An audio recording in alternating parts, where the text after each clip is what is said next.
सच्चाई की धरातल पर भी किसी को देखना चाहिए। और साहब ने आश्वस्त किया हमारे सबको कि मैं हमारे नगर परिषद राजसमंद के जो कमिश्नर साहब है उनको मैं साथ लेकर मैं स्वयं मौका देखूंगा ताकि इसका निराकरण किस तरह से हो सके।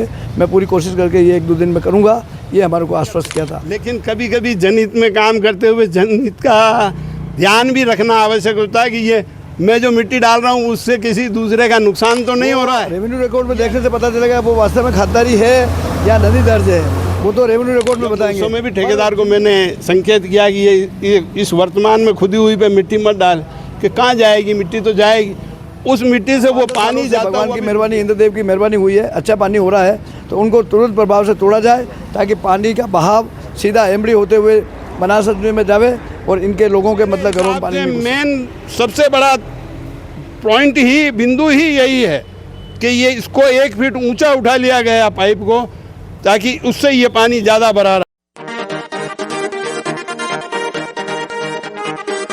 राजसमंद शहर में इस बार अतिवृष्टि के चलते जो शहर में हालात बने, कई जगहों पर जल भराव की स्थिति बनी और आज करीब 1 सप्ताह बाद भी शहर में कई जगह खेतों में, सड़कों पर पानी भरा हुआ है और कई जगह जो मकान है उनके अंडरग्राउंड में भी पानी है। इसको लेकर ख़ास तौर से जो तालेड़ी नदी में अवरोधक हैं उस अवरोधकों को लेकर शहर के लोगों ने आवाज़ उठाई है और ख़ास तौर से पार्षद मांगीलाल जी टांक के साथ ही क्षेत्रीय लोगों ने, जो जेके सर्कल से नागोड़ा नगर तक के जो कॉलोनी वासी हैं, उन सब ने आज जिला कलेक्टर अरुण कुमार हसीजा को ज्ञापन दिया और उन्होंने रखा कि किस तरह से अवरोधक हैं जिसकी वजह से ऐसे हालात उत्पन्न हुए हैं और आने वाले दिनों में अगर और तेज़ बारिश होती है तो इससे भी ज़्यादा विकट स्थिति उत्पन्न हो सकती हैं। इसलिए पहले से प्रशासन और नगर परिषद उचित कदम उठाए, यह मुख्य रूप से मांग की गई है। अभी हमारे साथ में पार्षद मांगीलाल जी टांक और क्षेत्र के लोग हमारे साथ में हैं, उनसे जानते हैं कि क्या पूरा मामला है। मांगीलाल जी, आज जो ज्ञापन दिया पूरा मामला क्या है? आज हम सुबह 10 बजे मतलब 10 मिनट कम में कलेक्ट्रेट पहुँच गए थे। हम सज्जन नगर से मेड़ते साहब, महेश प्रताप सिंह जी, टेलर साहब नाकोड़ा नगर से, और नाकोड़ा लच्छी राम जी वगैरह, और जैन साहब, RK जैन साहब, और भी बहुत सारे लोग थे, और नाकोड़ा नगर, त्रिवेणी नगर शर्मा जी, और महावीर बर्तन वाले, इधर भवानी नगर से, श्रीनाथ नगर से प्रहलाद जी भाई साहब, हमारे बालदेव जी भाई साहब, सभी लोग हम साथ थे, महेश जी शर्मा, महेश जी पालीवाल साहब।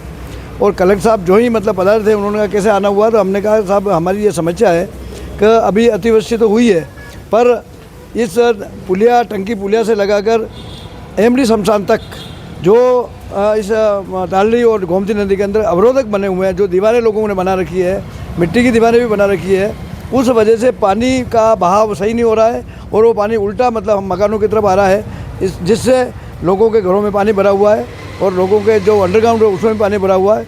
तो साहब से हमने निवेदन किया, साहब ने और फोटोग्राफ्स जो है ना, जो तालड़ी के अंदर बने हुए उसके फोटोग्राफ्स भी साहब को मन में पेश किए थे। साहब ने देखे, पढ़ा उसको, और साहब ने आश्वस्त किया हमारे सबको कि मैं हमारे नगर परिषद राजसमंद के जो कमिश्नर साहब है उनको मैं साथ लेकर मैं स्वयं मौका देखूंगा ताकि इसका निराकरण किस तरह से हो सके। मैं पूरी कोशिश करके ये 1-2 दिन में करूंगा, ये हमारे को आश्वस्त किया था।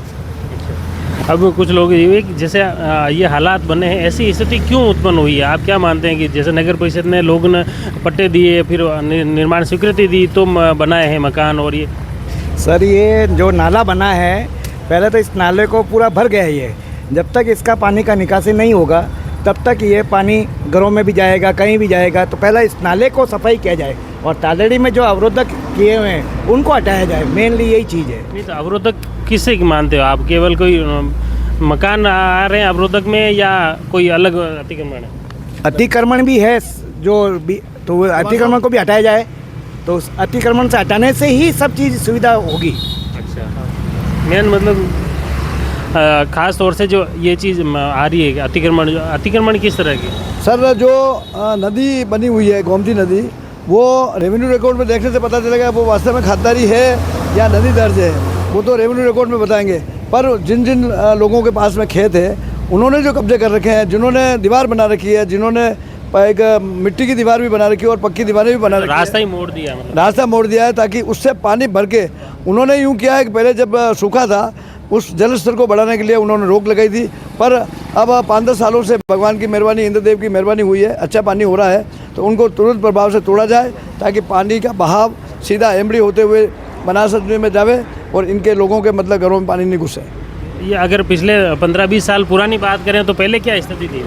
ऐसा है, पहले भी 1973 में मैंने देखा हुआ है अतिवृष्टि, ये तो कुछ भी नहीं है, ये बारिश कुछ भी नहीं है। 1973 में जो इस तालेरी में इतना पानी आया और उस समय बड़े आराम से निकल गया। अभी 4 लेन बनने से पहले तक भी पानी में इतनी रुकावट नहीं हो रही थी। पानी भले बारिश से ऊपर से भी आए और कहीं से भी आए। 4 लेन में तो पुलिया दे रखा है। 4 लेन में पुलिया दे रखा है, लेकिन पुलिया बनाने वालों ने उसको 1 फीट ऊंचा उठा लिया और उससे ये बहाव और ज़्यादा बढ़ गया।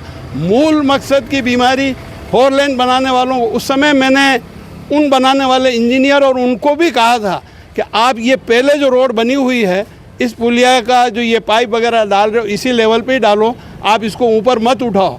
लेकिन वो लोग सुनने को कौन तैयार था। हमारा काम सिर्फ उनको एक बार संकेतक के रूप में चेताना था, चेता दिया कि ये पानी, इस पुलिया को पाइप जो डाल रहे हो इनको ऊपर मत उठाओ, ये पानी और भरा रहेगा तो लोगों के घरों तक भी पहुंचेगा और फिर निकासी उतनी नहीं हो पाएगी। लेकिन उन्होंने सुना नहीं और इसको 1 फुट और ऊंचा। अगर देखा जाए तो पहले जो रोड बनी हुई थी, जिस समय ये हाईवे नहीं बनी, खाली यानी मेगा हाईवे जिसको कहते हैं वो रोड थी, उस समय के पुलिया का हिसाब से देखा जाए तो पानी नहीं रुकता। लेकिन इन्होंने हाईवे बना 4 लेन बनाने के बाद पूरी तालेड़ी में जो पानी रुक रहा है उसके आप मेन ये, मेरे हिसाब से मेन सबसे बड़ा पॉइंट ही, बिंदु ही यही है कि ये इसको 1 फीट ऊंचा उठा लिया गया पाइप को, ताकि उससे ये पानी ज़्यादा भरा रहा है। बाकी इतना पानी नहीं भरा था। दूसरा एक आगे छोटा सा एक अब और एक अवरोधक है, एनीकट टाइप की दीवार बनी हुई है जो आगे करीब 200 मीटर आगे होगी या 100 मीटर आगे है। उस वो आज उस एनीकट की दीवार का, एनीकट का यहाँ कोई तुक नहीं है ऐसा काश्तकारों का या जानवरों का, उस पर कोई वो नहीं है कि उस एनीकट का उपयोगिता हो।